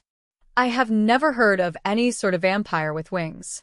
You expect far too much of a rural, border town scholar such as myself. In addition, you are far too removed from most monsters. Your body is special, and you are different. Due to your unique nature, you would not fit in any pre-existing classifications or noted variants or subspecies. That would be the most accurate observation. At the very most, I could say you are in existence close to a certain kind of lesser vampire, but again, that is all I can objectively say. So, does the discussion not end there if you phrase it that way, Lorraine? Exactly. This was why I originally intended on not saying anything, Rent. Lorraine was slightly annoyed. Maybe she expected me to say nothing if I had already arrived at a similar conclusion myself. I suppose I was being slightly thick. I apologize. It is fine if you understand. Jokes aside, you have evolved somewhat smoothly, have you not? At the very least, there is no reason to doubt that you are constantly evolving and bettering yourself. I do wonder, though, what would you become in the end, Rent? Not something I could ever imagine, I suppose. having some strange wings that defy classification when you are simply a variant of lesser vampire. Are you going to grow horns, 20 arms, and maybe 50 eyeballs next? Even if you did, I would hardly be surprised. I pray I don't become anything like that. Her words provoked some twisted image of a crazed monster fitting her description in my mind. Lorraine's point was valid, though, as there was no precedent to assume I wouldn't become a strange, inhuman being. If possible, I simply wanted to remain like this, and for the rest of the day, my thoughts were fixated on that very topic. Did you really need to bring that with you? Lorraine asked as we both walked down the streets of Malt. I nodded deeply at her question. It is not a question of need, Lorraine. I brought it with me because I wanted to bring it with me. Held in my hands was none other than the remote control mechanism of the little airship. I was casually infusing mana into it as I walked. I had done the same after Lorraine and I had wrapped up our discussion of vampires the day before, but I was unfortunately unable to fill up the crystal entirely. I was doing the same today, slowly infusing the crystal in light of my magical deficiencies. As a result of my consistent hard work, however, the crystals seemed to be mostly full, about 70%, if I had to guess. I still had quite a bit of mana left in me, though, and with that, the little airship could probably fly for about 2 hours. Logistically accounted for. On another note, the place we were headed toward right now was none other than HM. This is the place, yes? A knocker. Arriving at our destination, I stared on silently as Lorraine nodded to herself, raising a hand to the familiar-looking knocker. I held my peace, observing Lorraine with my bated breath. Lorraine grasped the knocker with some force, intending to utilize it as anyone would, and crack. With an equally familiar sound, the knocker, base and all, detached itself from the door. It is not my fault. I am innocent. It was broken from the start. Lorraine slowly turned her head to face me, looking straight into my eyes as she declared her innocence in a panicked voice. While she may seem somewhat collected to the average onlooker, I had known Lorraine for a considerable amount of time, so the unfortunate fate of the knocker really had gotten to her. But of course, anyone would be surprised at a door knocker detaching itself without any rhyme or reason, especially if one wasn't even being rough with it. I, too, had been surprised by this mechanism twice in the past. Lorraine's observations were correct. It was I who had broken the knocker in the first place. But I didn't have to state that. Lorraine didn't have to know, and a panicked Lorraine was a rare sight. I predicted such a thing would happen, and had prepared an extra strong adhesive, refined from slime fluid, for this very purpose. Silently placing some adhesive upon the door, I took the knocker from Lorraine, holding it in place without a word. In just a few minutes, the knocker looked pristine, as if it had never been detached in the first place. Still maintaining my silence, I calmly knocked on the door with a knuckle. After all, one doesn't attempt to use just any door knocker they find. Yes? Who is it? Rent. Alize poked her head out from behind the door of Malt's second orphanage. Yes, the place Lorraine and I had traveled to was none other than this. Our aim was to take Alize in as our collective disciple, and to also have Lorraine meet the child in person. We had to speak with Sister Lillian first, however, on account of her being the administrator of the orphanage. This was why we had made the journey here, adhesive and all. Alize seemed intensely excited to see us. She threw the door open, happily leading us into the orphanage's hallways. You came at such a good time, Rent. We just received word today that the medicine is ready. We can cure Lady Lillian's illness once and for all. My original request was to deliver a single dragon blood blossom to the orphanage. What happened to it after was anyone's guess. I, however, had become somewhat invested in the fate of Sister Lillian and wanted to know how she was doing. The request was issued with the purpose of healing her in the first place, so to walk away because the request was over was a somewhat lowly thing to do. I had played a fair part in the process, after all. But there were a fair number of adventurers who did just that. They would deliver what they were contracted to deliver, then never see the client again. While some of my colleagues were somewhat detached in that regard, I was personally more interested in the eventual outcome of the situation. On that note, Alize's cheerful notification came at exactly the right time. Oh, right, Rent. Who's that lady over there? The three of us were seated in a familiar reception room. Alize was referring to Lorraine, turning to look at her as she asked me for an answer. Given that I had always visited by my lonesome, I suppose it was right for Alize to treat my companion with a certain degree of curiosity. I didn't always travel or work alone. Rent fine. I had friends, too. Realistically speaking, I couldn't call anyone other than Lorraine and Sheila friends at this point in time. A pitiful thought, but regardless, I nodded, offering Alize an answer. I have not yet introduced myself, have I? A pleasure to meet you, Alize. I am Lorraine Vivi, scholar, mage, and occasional silver class adventurer. I am here today in the capacity of a magical tutor, Alize, namely to educate you in the ways of magic. Something seemed to finally click in Alize's mind. A mage, and a silver class one. I am Alize. Is this really all right? I have little in the way of coin, and I'm also an orphan. Alize had defaulted to her more formal way of speech once more, perhaps because she had never met Lorraine before. I remembered my initial meeting with the child. Judging from her overall choice of words, Alize was suggesting she wasn't worth Lorraine's time. While I had mentioned I would bring her a magical tutor, I perhaps left out the fact that Lorraine was a silver-class adventurer. Mages were a rare breed in these lands, so a mage of the silver class would appear to have command over incomprehensible magics and arcane spells. That was how a relatively normal person would view them. They would also come across as dangerous, infinitely more dangerous than the common gangs of street thugs.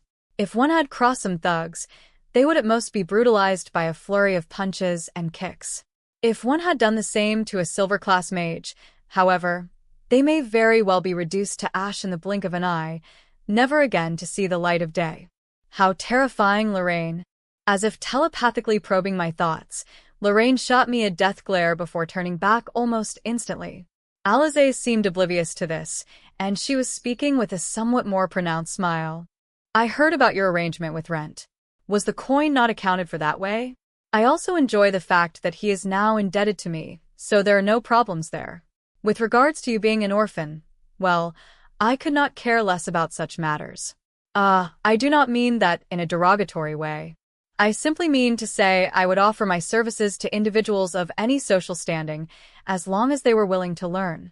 I am a mage, but also a scholar, after all. The path to knowledge is not paved by gold or one's position in society, but passion. That is why I would like to ask of you. Have you enough passion? That would be all I need to know. Quite the lengthy speech, is what I would have thought. Something else other than its length caught my attention, though. Why the path to knowledge? Last I checked, Alize wanted to be an adventurer, not a scholar. I wanted to point this out to Lorraine right away. But as usual, the current atmosphere would hardly permit me to do such a thing. Alize swallowed hard and closed her eyes, apparently lost in thought. Soon after, she had an answer for Lorraine. I don't have much in the way of coin, yes, but I have passion.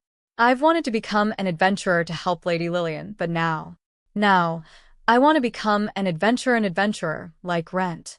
I want to become an adventurer who helps other people. I've heard many things from Rent, and know full well that it's not a simple task. Even so, I want to help. I want to try, doing good work. If studies and hard work are required, and I must give my all, then I will. I will give it everything I've got. So, Alize seemed to have trouble finding the appropriate words. She delivered her lines somewhat stutteringly, as if her train of thought was constantly being interrupted. But it was clear to see Alize had given the question posed to her a fair amount of thought. She tried her utmost best to communicate what she felt in those few stuttering lines. That much was understood. This was probably why Lorraine nodded deeply at Alize's words. Very well. With this, the contract is sealed. From this day, Alize, you are my disciple, the first disciple of Scholar Magus. Lorraine Vivi. Let's walk the path of magecraft and knowledge together. Alize responded enthusiastically to Lorraine's words, a wide smile plastered across her face. It was a beautiful, moving moment, the instant in which the bond between a teacher and their disciple was formed. But the path of magecraft and knowledge? Knowledge. Eh. Wait. But Alize isn't a scholar. She just said she wanted to become an adventurer. I wanted to shout a cry that would echo from the bottom of my heart.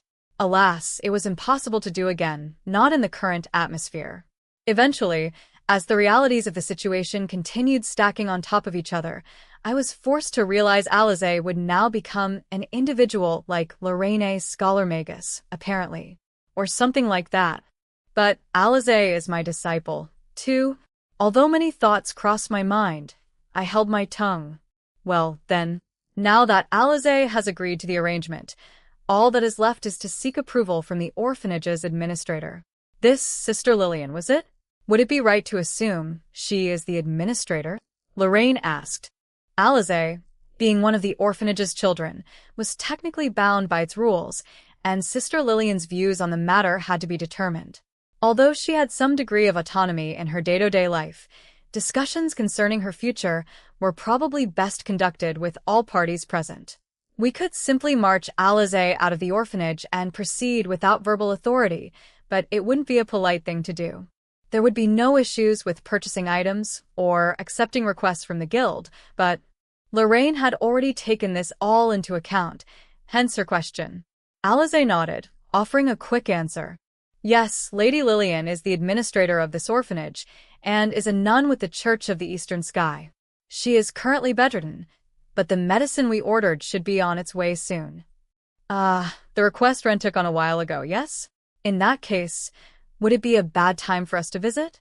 If she is unwell, we could always come again another day, Lorraine said, in an uncharacteristically flexible and mature manner.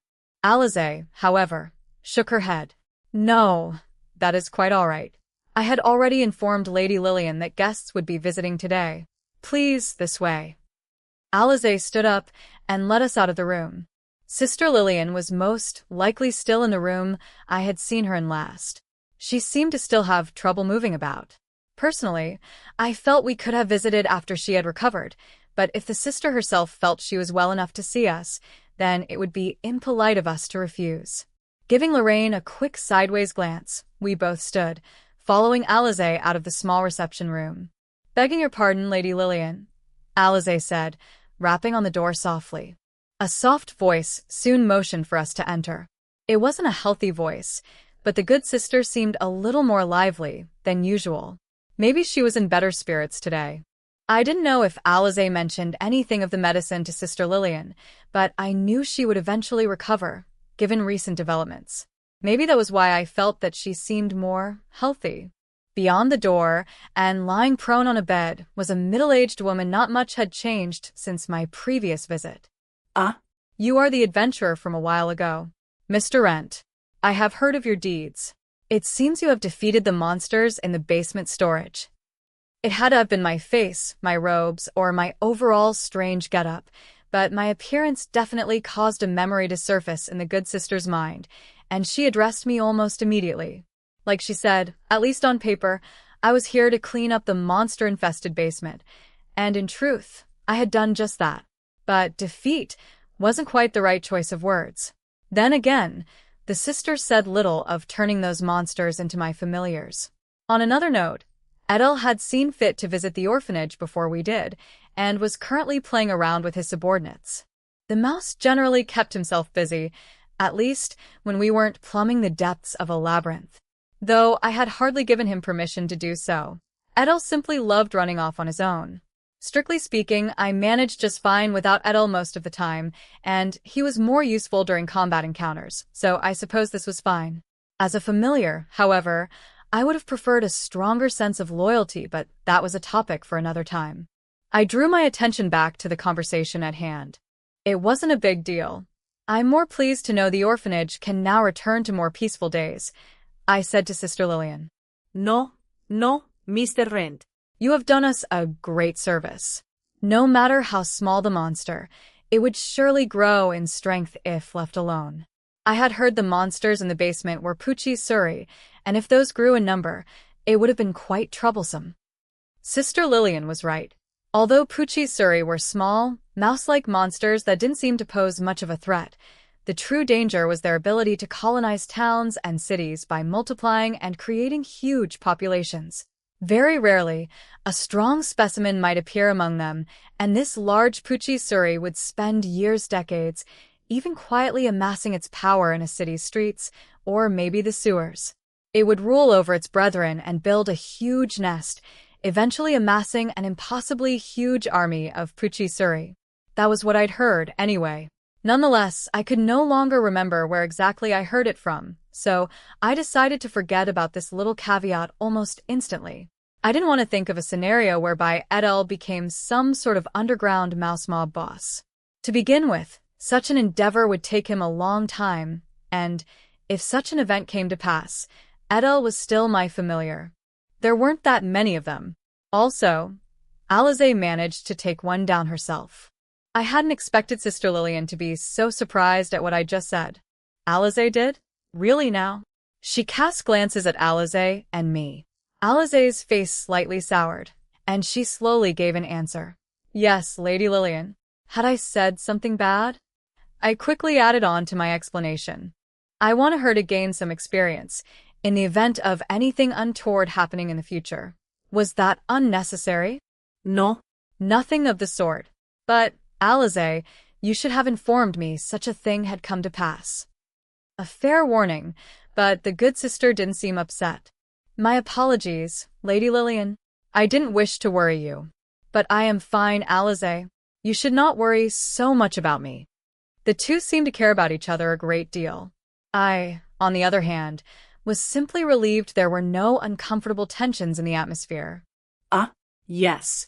Now, who would that be, over there? Sister Lillian asked, turning to Lorraine. I am Lorraine Vivi, Scholar Magus, an old friend of Rent. Quite some years, at that. It is a pleasure to meet you, Miss Lillian. I see. I am the administrator of this orphanage, Sister Lillian of the Church of the Eastern Sky. Please, the pleasure is mine. What brings the two of you here today? Just as we were about to answer, more loud raps came from beyond the door, followed by a few louder voices. Big Sister Alize. Misters Unbert and Norman are here. The younger children of the orphanage, judging from their voices. Alize had always answered the door when there were guests, as it seemed the other children were too young to appropriately do so. If memory served, those two were the healer and herbalist I had spoken to when delivering the dragon blood blossoms. Last I checked, they were off to make medicine with them. Alize fidgeted upon hearing those names. Would it be all right if I answered the door, Lady Lillian? There is no one else. The other children probably could have answered the door, but having walked through the orphanage once, it was fair to assume the older children had moved on at some point. Even so, it was only natural that Alize was eager to answer the door. Sister Lillian, for her part, seemed to understand the situation, and she smiled somewhat awkwardly. I do not mind, but what about your guests, Alize? Would it not be rude to simply leave them here? Lorraine and I weren't really bothered by these developments, so we both gave our responses. We'll be fine, Alize. Yes. We must speak with Sister Lillian regarding some other matters, too. You should run along, Alize. Sister Lillian tilted her head slightly at our choice of words, but didn't offer any other words of protest. We thank you for your hospitality. Go then, Alize. Do return as quickly as possible. Sister Lillian's tone was somewhat stricter now. Yes. Ido epalejais. Rent.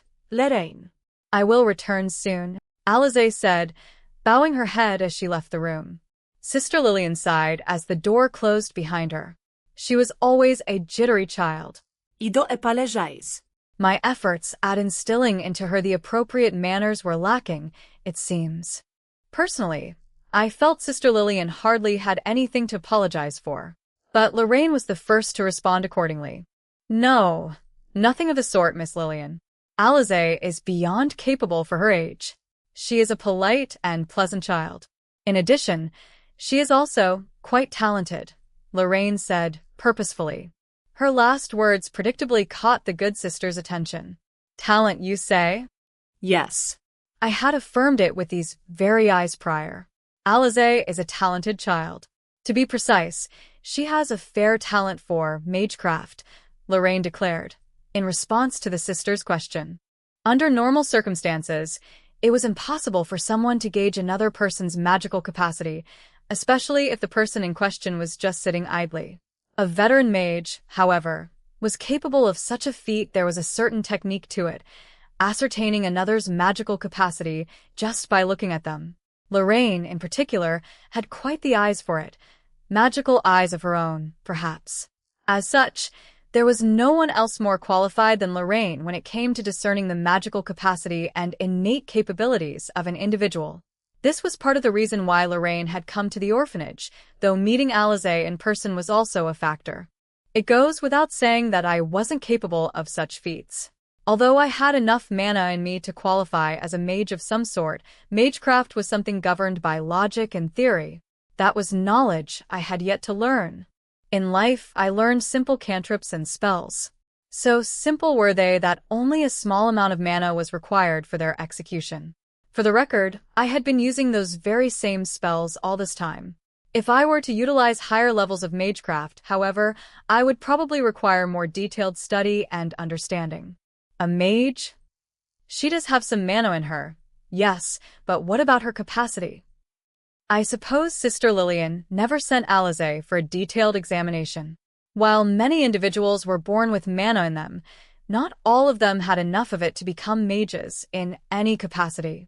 To verify this, one had to be examined by a veteran mage, preferably with the assistance of finely calibrated magical tools. Of course, this process would cost a fair amount of coin, regardless of the result. Hardly a sum an orphanage could afford, especially one with an already shoestring budget. Lorraine was originally to be paid for her services. However, she was also coincidentally looking for a student to pass her skills down to, and she had decided to teach Alize for free. She remained relatively tight-lipped about her intentions, but I gleaned as much from my prior conversations with her the previous day. Alize insisted on paying Lorraine a fair amount, and was allowed to do so. I was loaning her the appropriate sum of coin, after all. Perhaps I overstepped my boundaries, good sister, but I had already assessed Alize's abilities when we were sitting in the reception room.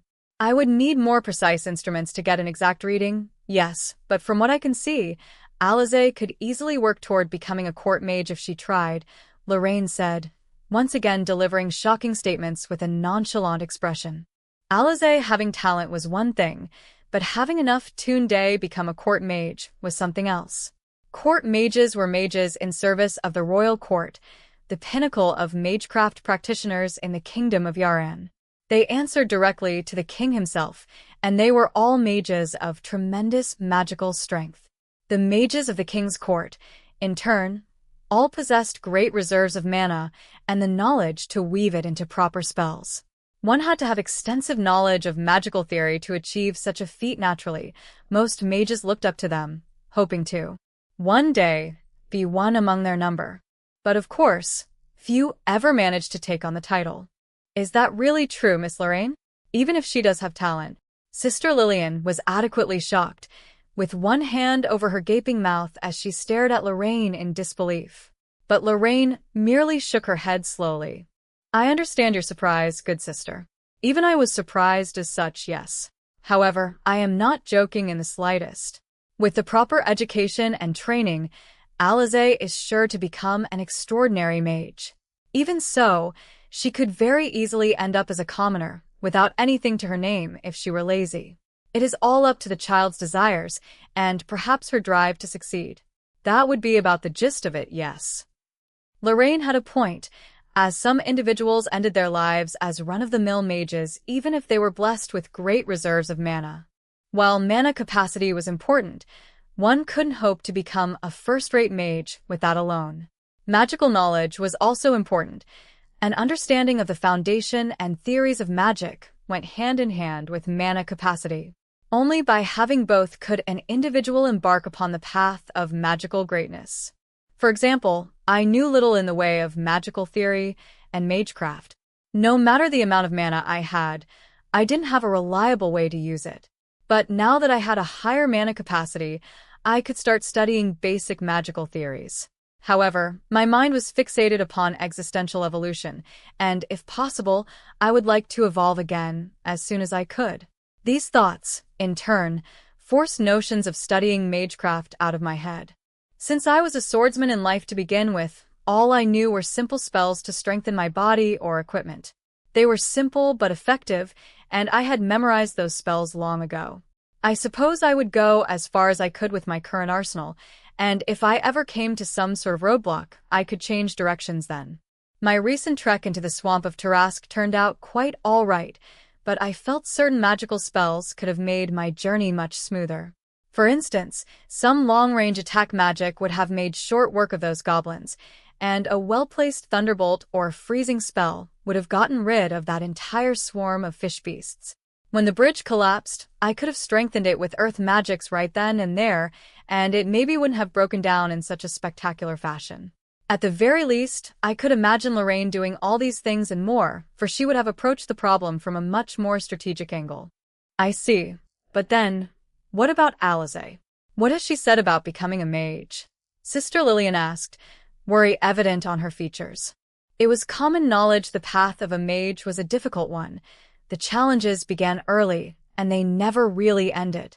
Even basic magecraft training was particularly taxing. One had to give it their all. A half-hearted attempt wasn't sufficient when it came to learning magecraft. One had to memorize and fully understand magical theories before eventually putting them into practice. Even then, the prospective mage had to be mentally prepared for the inevitable lash of feedback should any of their spells fail or go awry. In addition, most people associated mages with battles and combat, or at least professions that involved such occurrences. Other career paths existed, where one could end up becoming a magical tool researcher and craftsperson, or serve the king or leader of some kingdom or other. Some would become adventurers, spending their days slaying monsters and other beasts across the lands. Combat situations were the perfect opportunity for a mage to utilize their magical skills, and they were paid handsomely for their services. Even so, many individuals with the mana capacity necessary to become a mage often did not wish to do so, if only because they valued their lives more than a lucrative career. The good sister was probably wondering if Alize understood all this. Maybe I should have told her of what the child said from the very beginning. About that, Alize had actually discussed her dream of becoming an adventurer with me during my previous visit. I recall mentioning she had defeated a Pucci Suri just now, Sister Lillian. That was a test to see if she had the mettle to become an adventurer. I felt she should experience it with her own hands. If she had reacted to that situation with fear, she never would have made a good adventurer. But Alize defeated the monster fairly. I feel like she understands the risks involved. But I was just a third party, so I could never know how Alize felt in that situation, so I couldn't simply declare that my conclusions were absolutely correct. However, Sister Lillian had known nothing of this prior to our conversation, and I felt I should tell her what I knew about Alize's hopes and dreams. All for reference, of course. Perhaps I should have sought Alize's permission before speaking of her dreams, but it was still true she had such aspirations. I assumed I wasn't stepping out of line. Sister Lillian hardly seemed to be the type of person to trample on another's dreams, either. Even if Alize didn't have concrete aspirations, she was at the age where most children still had hopes and dreams. For better or worse, few followed through on their childhood dreams, but even I had decided on becoming a mithril-class adventurer from a young age. Sister Lillian seemed lost in thought, contemplating my words. After a brief silence, she slowly nodded. If that is the case, if Alize truly wishes for it, then I would not stop her. However, why an adventurer of all things? At that precise moment, a few raps echoed from outside the door. Alize had picked a good time to return.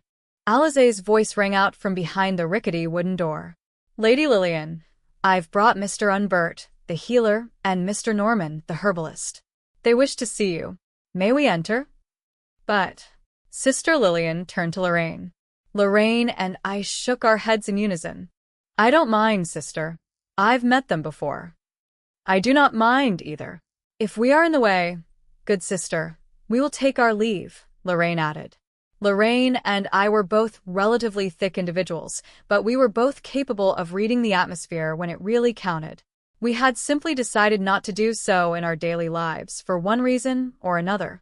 I suppose that was the simplest way of putting it. Is that right? We will partake in your hospitality, then. They are probably here to discuss the issue of my illness, one that has been plaguing me for quite some time. Unbert was the healer responsible for checking up on the sister, and Norman was apparently his associate. It was easy to understand why they had come. Well, then, you may enter. Alize escorted the men into the room in response. It was a familiar sight, a thinly built, middle-aged man, and a slightly rotund youth. While they seemed a little surprised to see Lorraine and me by the sister's bedside, they soon recognized me, and they greeted us both with polite smiles. In total, there were 5 people in the room, excluding Sister Lillian. Quite a gathering for a small, cramped room. Lorraine and I motioned to give up our seats, since there were only 3 in the room. Alize quickly noticed this, once again bolting out of the room in a panic. "I will bring some more chairs," she said, disappearing through the doorway once more. Surprised by Alize's sudden disappearance, I stopped, frozen in a comical half-squat. Norman and Unbert motioned for us to sit, and, at their insistence, we did as we were told. It was an awkward atmosphere, and Sister Lillian was the first to break the silence. "Sigh. She has always been a jittery child. I do apologize on her behalf, ladies and gentlemen. Perhaps my efforts at instilling manners into her have been lacking."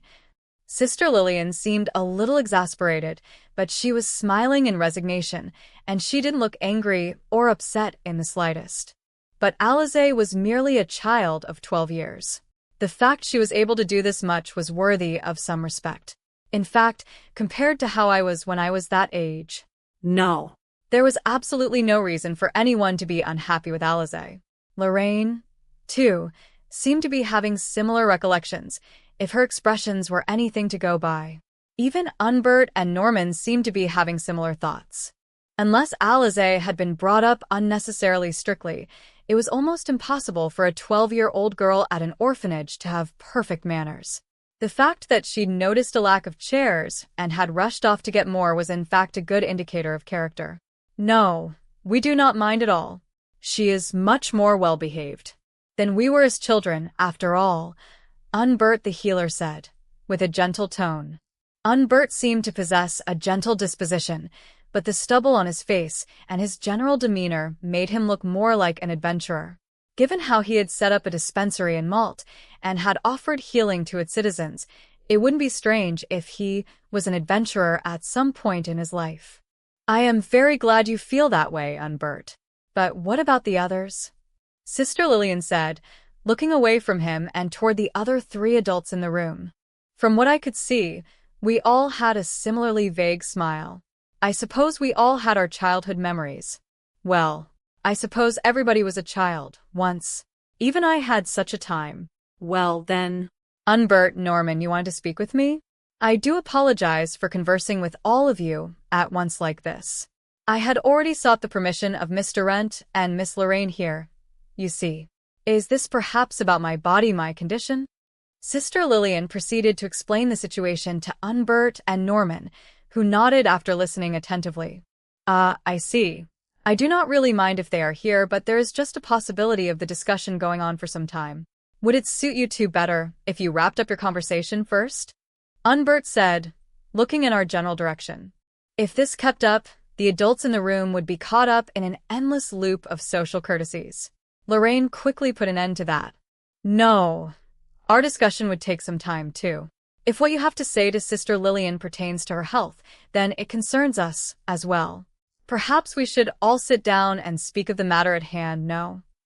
In truth, Alize had only wanted to become an adventurer to find a cure for Sister Lillian's illness. Having Unbert and Norman speak about her illness openly would allow us to explain Alize's aspirations later on in the conversation. There was also the matter of medicine, involving the mixture Unbert and Norman had concocted for the good sister. All Sister Lillian had to do was drink it and begin the healing process, so explaining Alize's intentions from that point forward would undoubtedly be easier. The sister herself seemed confused at Lorraine's words, but Unbert and Norman seemed to have inferred our circumstances. "If you are fine with their presence, Lady Lillian, then there are no issues. They would hear of the reasons for your recent illness, however. Is that all right, Lady Lillian?" She nodded slowly. Sister Lillian didn't seem to have any issues with the proposition. I do not really understand the situation, but if there is a need for them to be present, then I do not mind. Please, let us begin the discussion. Then, by your leave, Lady Lillian, about the illness that has afflicted you, I hope it does not alarm you. But you are suffering from what is called accumulative miasma disease, Unbert said, straight to the point. Maybe he wasn't the type to mill about, or perhaps he felt doing so would cause the good sister an even bigger shock. Whatever the case, Unbert delivered his diagnosis plainly. I knew of this disease before Alize had even said anything of it to me, so I could only assume it was a common term among those who were capable of utilizing divinity. All the color drained from Sister Lillian's face as soon as the words left Unbert's lips. I suppose such was the severity of the illness. The afflicted wouldn't die from the disease immediately, but the prospect of dying in the next 5 to 10 years would terrify anyone, I suppose. Unbert had probably predicted her reaction, hence his initial warning. Perhaps he should have told her there was a cure. On the other hand, even if the cure was known, the ingredient involved, the very same dragon blood blossom I had trekked into the swamp for a while ago, was incredibly expensive. Sister Lillian, of all people, would know of the difficulties in procuring such an item, along with the costs involved. But then how long do I have to obtain something as costly as a dragon blood blossom? What will become of this orphanage? Sister Lillian said, haltingly. However, her assessment was correct, and after a while, the good sister stopped, seemingly more composed. Slowly, she shook her head. My thoughts got the better of me. So, then, how long do I have? I will contact the headquarters of the Church of the Eastern Sky. It would take some time to find a successor, someone who could run the orphanage well. Should I begin the preparations? Her face was still pale, but the good sister put on a strong face and spoke with a steady voice. Her determination was formidable. However, there was no cause for worry, and Unbert shook his head as he continued. As I said, Lady Lillian, please do not be alarmed. I was not quite done yet. You see, your illness will be healed. There is nothing for you to worry about. Sister Lillian's eyes opened wide. Cured? This accumulative miasma disease that is plaguing me? It was an almost hoarse voice of disbelief, perhaps echoing from deep within the sister's throat. From her reaction, it was plain to see Sister Lillian knew of the specifics of the disease, and how it wasn't something one easily recovered from. Unbert repeated himself in response to the sister's reaction, as if to reinforce his point. He spoke once more, slowly and purposefully. Yes. Judging from how you responded just now, Lady Lillian, you must know the only cure to the disease is medicine made from a dragon blood blossom. However, we already had some specimens on hand, and we have already finished synthesizing the medicine in question. All you must do now, Lady Lillian, is drink a certain amount of it at regular intervals. It seemed regular treatment was needed, as one was presumably not healed from a single gulp. I suppose that was acceptable, since one only needed to drink the medicine for a complete cure. Sister Lillian seemed to understand as much, but her expression remained somewhat pained. No, well, but I do not have the coin to purchase such a medication. She shook her head in apparent resignation. Unbert stopped her.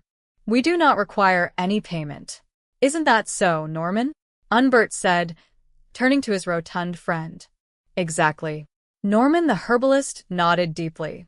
After all, we did not have to spend any coin to procure the most expensive ingredient in this mixture.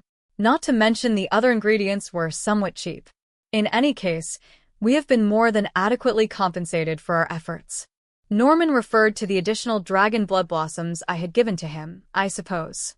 He would surely be able to sell those medicines elsewhere, to individuals other than the good sister.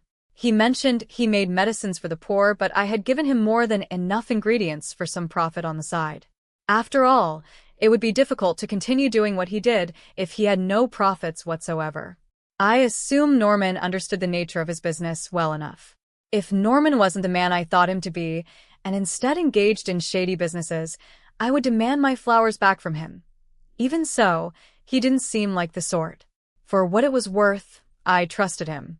I understood his frugality from the clothes he wore and how he carried himself. It was difficult imagining Norman had an immoral medicine smuggling racket under the proverbial counter. One could argue he was putting on a front and changed into more battered clothing, but the doubts would never end if I entertained those thoughts. You did not spend any coin? But did you not just say that a dragon blood blossom was required to cure this disease? I know how much that ingredient would cost, Norman, even if you too did obtain it somehow. I know Unbert used to be an adventurer, but not one who was skilled enough to tackle the swamp of Tarask. I apologize for my bluntness, Unbert. The good sister eyed the two men suspiciously. It was as I thought. Unbert was one of my colleagues, albeit a long time ago. He seemed like he had quite some skill, a lower silver class adventurer, perhaps? Owing to the fact that he was a healer, upper silver class, maybe.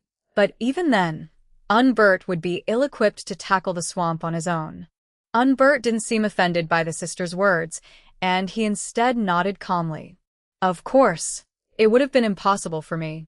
It just so happened we were lucky, perhaps. We crossed paths with a kind-hearted adventurer who had just returned from the swamp, and he allowed us to have some dragon blood blossoms, and at a very good price, Unbert said, looking in my direction. The shock on Sister Lillian's face was evident.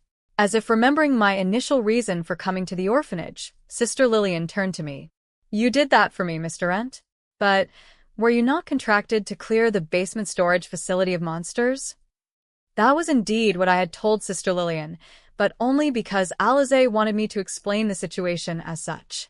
Now I understood Alize's reasoning for doing so, as she didn't trust me entirely back then, and she had doubts on if I would truly bring back a blossom for her in the first place. Alize wasn't mistaken in her judgment, since it wasn't an ingredient that could be so easily procured. Even I had run into some issues along the way. I offered an explanation of my own. Simply a means to an end, Sister Lillian. For starters, I didn't know if I could make it through the swamp of Tarask intact. We felt it was best not to get your hopes up before I had successfully returned, then had the medicine synthesized. Alize didn't wish to worry you. More of Alize's reasoning than mine, if anything. I felt it wasn't necessary to speak of what happened before I had accepted the request. Issuing a request at the guild was all fine and good, but there was a chance no one would have offered their assistance, and the ever-present possibility of failure even if an adventurer had answered the call. Alize had decided it would be relatively pointless to get the good sister's hopes up before a concrete solution was found, and that very solution was me. I accepted her request and saw it through to the end. That was that, nothing more, nothing less. Alize had simply taken the best choice in an unfavorable situation, then set about solving the problem as best as she could. Thinking back on it, I felt like I should take a moment to admire Alize's determination and spirit. Though, I suppose Alize didn't truly understand the logistics of such an operation, since the swamp of Tarask was a place where even grown adventurers preferred not to step. Even if Alize's aspirations were somewhat reckless, the fact that she had made up her mind to do such a thing was admirable in and of itself. Alize must have really looked up to Sister Lillian, in one way or another. I see. But then, why would you go all that way to pick dragon blood blossoms, Mr. Ent? It was a request, of course. It was exactly that. I suppose now was as good a time as any to explain the entire situation. But from whom? I suppose you already have your suspicions, good sister. The client was the orphans of the second orphanage of Malt, clearly written on the form. The children? While she seemed shocked, Lillian herself quickly came to terms with this development. It was plain for anyone to understand who had put the request in, even if I had said nothing. Especially Alize. I continued my explanation. We were discussing the difficulties of picking such a flower, yes? If no one answered the call, Alize had intended to become an adventurer herself, and would one day venture into the swamp. That's how much she respects you, Sister Lillian. Alize would do that for me? I see. Hence the talk of becoming an adventurer. Sister Lillian said slowly, began connecting the dots. She nodded, slowly and repeatedly. Unbert took this opportunity to interject. Perhaps we can leave that discussion for a later time. In any case, Lady Lillian, you will be cured. Norman has the medicine with him. Please accept it. Unbert stepped back, allowing Norman to approach the sister's bedside. Retrieving a small wooden box from his bag, the herbalist handed the medication to Sister Lillian. With trembling hands, she accepted the gift, opening the box's lid slowly. Inside were a sizable amount of large pills, about the size of one's fingertip. Take one each day, for about a month. These pills will expel the miasma built up in your body, and, with that, you will be rid of the accumulative miasma disease that has plagued you so. The healing process varies by person, however. Should you be in need of any more, we have spares in storage. Do not worry, we will provide whatever you need free of charge, should it come to that. You should be able to feel yourself recovering with each application. Do remember to take a single pill with water every day. Picking up a pill, Sister Lillian held it before her eyes, her hand shaking slightly as she did so. I really will be cured? I don't know what to say. Thank you, everyone. I will never forget this gift, for as long as I live. The good sister bowed her head. Large droplets of tears fell down onto her white bedsheets. At the same time, a familiar knocking sound rang out from the direction of the door. I have brought the chair, huh? Alize, who had swung open the door with chairs in tow, nearly dropped them as she gaped at what she saw. Wah! What happened? What's going on? Alize exclaimed, upon seeing Sister Lillian in tears. Alize rushed into the room in a panic before realizing something tremendous had happened in the room during her absence. The chairs, of course, were left sitting in the hallway.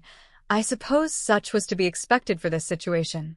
Sister Lillian, suppressing her sobs, responded to Alize slowly. Alize. Oh. I should be saying that to you. What have you been doing, keeping this all a secret from me? At those words, Alize spun around, looking at all of us before quickly turning back to Sister Lillian. It seemed like she had been adequately brought up to speed. Alize responded somewhat apologetically. I've been found out, huh? I apologize. But we really wanted you to get better, Lady Lillian. And so it came to be that Alize told Sister Lillian of everything, not leaving out a single detail. While I assumed Sister Lillian would be upset at Alize's actions, she had instead smiled gently, not a hint of anger in her voice. I understand. I have no intention of blaming or reprimanding you. Alize? No. Instead, I feel very blessed. Under normal circumstances, the accumulative miasma disease would remain untreatable. Such is the difficulty of procuring a dragon blood blossom. Among the faithful and those blessed with divinity, it is a most fearsome disease. Even so, it's a miracle of the great angels. It has to be. A miracle, in recognition of all the work you have done for us, for the orphanage, Lady Lillian. A miracle. Alize lowered her head. The good sister's emotional words had probably moved her close to tears. Sister Lillian continued smiling, shaking her head slowly. I have only done what should be done. Perhaps this is indeed the guidance of the great angels, but more than anything, it was you, Alize. You worked hard with your earnest wish to help me. Mr. Wrent braved the swamp and found the blossoms, while Unbert and Norman synthesized the medicine. I am deeply grateful for all your help. Truly. Thank you, everyone. Something seemed to well up from deep within her heart, as tears soon flowed from the good sister's eyes once more. Wrent. Can I go next? Oi. I'm up next. But I was first in line. A small crowd stood around me in the orphanage's small chapel, their eyes trained upon a familiar-looking little airship, zipping this way and that in the air. The crowd was none other than Lorraine, myself, and all the orphans of the second orphanage of Malt. The airship flew somewhat precariously and appeared unstable at times, but it remained firmly airborne. As if obeying the will of the individual controlling it, it stayed clear of the ceiling and walls. The one holding the remote was one of the orphans in the crowd, a boy of about 5 years of age, I suppose. I had begun playing around with the airship idly a few moments ago. The child stared on enviously, so I thought it fair to let him have a go. The boy had no mana of his own, but I had recharged the airship's crystal adequately, so one only had to hold the remote for it to take to the skies. Perhaps one would question how I ended up in such a situation. The explanation was simple. Unbert and Norman had returned after giving the good sister instructions on how the medicine should be taken. Sister Lillian, however, had wanted to speak to Alize in private. Lorraine and I had been asked to wait outside. The conversation was undoubtedly about our plan to turn Alize into an adventure mega-scholar of some sort. It was quite a commitment, so I didn't expect an immediate answer. A few days, or maybe even a little longer, perhaps. Strangely enough, we were told the conversation wouldn't take very long at all. Curious, I asked for a reason, and was given one as such. Although we looked a little strange to Sister Lillian, she didn't think of us as ill-intentioned individuals, and she felt we could be trusted. She simply wished to ask Alize about Alize's determination and dreams for the future. But, a little strange? I felt like I should have said something about our perceived strangeness, but ultimately decided against it. Lorraine, sensing my discontent, quickly dragged me out of the room, announcing we would be waiting in the orphanage's chapel. Perhaps I should have been more resolute. Strange? Us? Why? In what sense? But I suppose that was all said and done now. The two really did need to talk. Well, Rent, is that really all right? Does that not mean a lot to you? Lorraine said, staring up at the little airship zipping about above our heads. Lorraine was right, the airship meant a lot to me, but I felt I shouldn't prohibit everyone else from touching it. The joy of controlling such a wonderful magical tool should be shared among as many people as possible. At least, that was what I thought.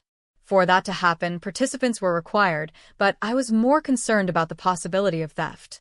Luckily, there was no need for such concern in this particular situation, and I found myself enjoying the atmosphere in the room more than I should have. It's fine. They all seem to be enjoying themselves, I said, casting my gaze toward the children who were passing the remote among themselves. I suppose. Lorraine nodded, shifting her gaze as well. But, Rent, what do you think of it? Would she approve? A change in subject, no doubt, with the subject in question being none other than the matter of Alize becoming an adventurer. It should be fine, I think. Let's consider the fact that the career options of an orphan are somewhat limited. If they were hard-working and smart enough, they'd end up as monks or sisters in a shrine somewhere. Most of the children here, however, would have to find a job on their own accord. Alize is still young, but she would come of age in 2, maybe 3 years. Then she'd be in the same boat too. We are merely accelerating the process. Lorraine had a somewhat pained look on her face, which was to be expected, given the cruel reality that awaited most of the orphans before us. Yes, I suppose you are right. Lorraine quickly shook her head. Her voice sounded a little softer than usual. At that moment, a familiar sound echoed out from behind us. The chapel's doors were opening. It would seem like they are here, Rent. Standing in the doorway were Sister Lillian and Alize. I found it strange for the sister to be up and about so quickly, but as she approached, I could make out a smile on her face. It has only been a short while since my first dose of medication, but already my body feels lighter. Some of my divinity has returned, as well. With this, I would surely be able to return to my duties. It was a good thing indeed. Sister Lillian already seemed much better. Alize, however, whispered to her in a small, yet urgent voice. Lady Lillian, you're not well yet. You should be resting your body. I will handle the day-to-day affairs of the orphanage for a while longer. Looking at the pair, I couldn't quite make out who was the orphanage's administrator. Lillian turned to Alize, that same gentle smile still on her face. Well then, Alize, I suppose I will do just that for a little longer. Even so, my child, were you not going with these kind people here to learn the ways of adventuring, magecraft, and scholarly pursuit? From now on, you should no longer be trying to do everything yourself. Learn to rely more on others, Alize. At those words, Lorraine and I felt a sense of relief. It seemed the good sister had given us her blessing in the end. Alize promptly turned to face us. Well, that's how it is, Mr. Rent, Miss Lorraine. I will be in your care from now on. I'll work hard, Alize said, bowing her head deeply. Yes, we will be working together from now, you and I. Let us blaze a glorious path toward the betterment of magecraft and knowledge, Lorraine said, somewhat theatrically. I continued close after her. I'm glad to work with you too. You do want to become an adventurer, right? Right? For some reason, I felt like I had to have a proper confirmation from Alize to set my mind at ease. Well, then, my students. A most basic question, one of the foundations of magecraft. Do you know what is required to weave spells? Lorraine asked, holding up a wooden pointer of sorts and occasionally rapping it against a large, flat board mounted behind her. We were, of course, now in Lorraine's living room. And by students, Lorraine referred to none other than myself, Rentfina, and Alize, who was seated next to me. Alize had formally decided to pursue the path of a major adventure just the day before, and this was the very first lesson we had to take, on the very first day of our new curriculum. Perhaps one would wonder why I, Rentfina, would be seated next to Alize. The reason was because Lorraine was currently educating us on the basics of magecraft. Alize had a deep reserve of mana, and as such should rightfully be trained in the ways of magecraft. But Alize wasn't the only one with said talents, for I was the same. Of course, this was a relatively recent development. Before, all I could do was cast some low-level attack spells, or maybe cause a trickle of water to come forth from my palms. No one would have claimed I had magical talent of any sort in the past, but my circumstances were now slightly different. After all, my mana capacity and aptitude for magic had greatly increased since my most recent existential evolution, somewhat unbelievably, even.